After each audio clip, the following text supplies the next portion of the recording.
네, 안녕하세요. 오늘은 한 특별한 말씀 속으로 함께 들어가 보겠습니다. 바로 레위 지파에 대한 이야기인데요.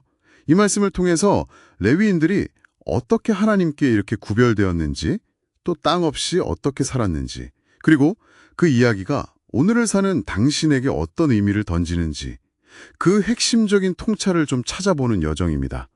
준비되셨나요? 바로 시작하죠. 네, 이 말씀은 단순히 그냥 오래된 기록이 아니고요. 오늘날 우리의 믿음과 삶의 방식에 대해 상당히 근본적인 질문을 던집니다.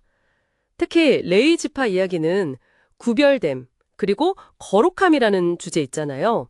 이게 좀 부담스러울 수도 있는데 이걸 아주 실제적인 방식으로 풀어낸다는 점이 흥미롭습니다. 말씀은 레위 지파가 이 특별한 역할을 맡게 된 결정적인 계기 한 두 가지 정도를 제시하는 것 같아요. 첫 번째는 이스라엘 백성이 이집트 나올 때 기억하시죠? 장자, 그러니까 초태생을 살리신 사건. 그때 하나님께서 처음 난 것은 다 내 것이다 이렇게 선언하시면서 이스라엘의 장자들을 대신해서 레위 지파 전체를 당신의 소유로 삼으셨다. 이런 설명이 나오죠. 네, 맞아요. 그게 생명의 주인이 누구신지를 분명히 하는 어떻게 보면 상징적인 조치였죠. 실제로 그 말씀 기록을 자세히 보면요.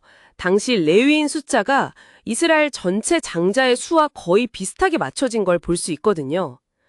이건 레위인들이 문자 그대로 이스라엘 장자들을 위한 어떤 대속물의 역할을 감당했다는 걸 보여주는 거죠. 그리고 그 역할이 더 확실해진 두 번째 사건이 바로 그 금송아지 숭배 사건입니다. 아, 그 유명한 사건이잖아요. 모세가 시내산에 올라가 있는 사이에 백성들이 금송아지를 만들고 이게 우리 신이다 막 외쳤을 때 그때 하나님의 진노가 임했죠. 그리고 모세가 내려와서 외쳤을 때 그 부름에 응답해서 칼을 차고 죄 지은 형제들을 심판했던 이들이 바로 레위 사람들이었고 말씀은 이 행동으로 약 3천 명이 죽었고 이걸 레위 지파의 헌신이라고 기록하고 있어요. 네, 여기서 또 우상 숭배에 대한 중요한 통찰을 얻을 수 있는데요. 그러니까 보이지 않는 하나님을 눈에 보이는 어떤 형상으로 만들어서 내가 소유하고 통제하려는 그 욕망, 그 자체가 우상 숭배의 본질이라는 거죠. 레위 지파는 바로 이 지점에서 하나님의 편에 서는 결단을 보인 거고요. 이 순종과 헌신을 통해서 성막 봉사라는 구체적인 직무를 공식적으로 받게 됩니다. 민수기 3장하고 8장에 이 과정이 좀 자세히 나와 있습니다. 근데 여기서 흥미로운 점은 레위 지파는 다른 지파들하고는 달리 가나안 땅을 분배받지 못했다는 거잖아요. 그럼 이들은 뭘 의지하면서 살았을까요? 이게 좀 궁금한데요? 바로 그 지점이 어쩌면 레위 지파 이야기의 정말 핵심일 수 있습니다. 말씀은 하나님께서 친히 그들의 기업이 되어주셨다고 선언해요. 아, 하나님 자신이요? 네.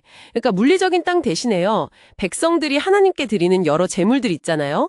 예를 들면 화목제 제물의 특정 부위라던가 아니면 처음 거둔 곡식, 포도주, 기름, 양철 같은 것들. 이런 것들이 레위인들의 생계수단이 되었던 거죠. 심지어 제사장의 몫으로 제물의 앞다리, 두 볼, 위 이렇게 구체적으로 딱 명시하신 부분도 나와요. 와, 땅이 아니라 하나님을 기업으로 삼는다. 이 개념 진짜 깊이 생각해 볼 만합니다. 물론 현실적으로는 다른 12지파가 나눠받은 땅 안에 48개의 성읍하고 그 주변 목초지를 받아서 거주하면서 생활 기반을 마련했다. 이렇게 말씀이 덧붙이긴 하죠. 뭐랄까, 신앙과 현실의 어떤 균형 같은 걸까요? 그렇죠. 그리고 이 모든 이야기가 오늘 우리에게 딱 연결되는 지점이 있어요. 이 말씀이 바로 당신, 그러니까 오늘날 믿음으로 살아가는 이들이 영적인 의미에서 이 시대의 레위인이다. 이렇게 선언하는 부분입니다. 세상 속에서 살아가지만 세상 방식과는 구별되어서 하나님의 일을 위해 부름받았다. 이런 의미죠. 아, 그렇다면 단순히 나는 구별된 신분이야 이런 인식만으로는 부족하겠네요. 우리에게도 레위인처럼 거룩함이 요구된다 이런 뜻이 될 텐데요. 말씀에서 그 아론의 아들 나답과 아비후 이야기 나오잖아요. 하나님이 명하지 않은 다른 부를 쓰다가 그 자리에서 죽임당한 사건. 이게 구별된 존재가 되는 거랑 그 부르심에 맞게 거룩하게 행동하는 건 또 다른 문제다 이런 경고처럼 들리기도 하고요. 정확합니다. 이미 우리는 예수 그리스도를 통해서 거룩한 백성으로 구별되었잖아요. 근데 우리에게 남겨진 과제는 우리에게 맡겨진 이 거룩한 사명을 어떻게 거룩하게 감당할 것인가 하는 점이라는 거죠. 하나님의 일을 하면서도 어떤 세상적인 방식이나 계산 혹은 불경건한 태도 이런 걸 취하는 것에 대한 아주 엄중한 경고인 셈입니다.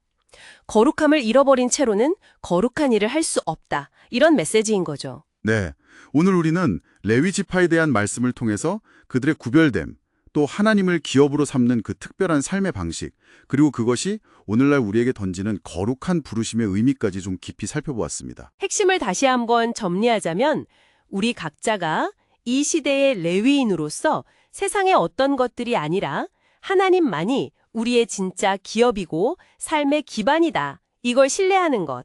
그리고 우리에게 주어진 그 삶의 자리에서 그 부르심을 거룩하게 살아내는 것. 이게 중요하다는 말씀입니다. 마지막으로 이 질문을 당신에게 한번 던져봅니다. 만약 오늘 당신의 삶에서 하나님만이 유일한 기업이시라면 당신이 지금껏 의지하고 있는 다른 땅들 중에서 가장 먼저 내려놓아야 할 것은 무엇일까요? 한번 깊이 성찰해보는 시간이 되시길 바랍니다.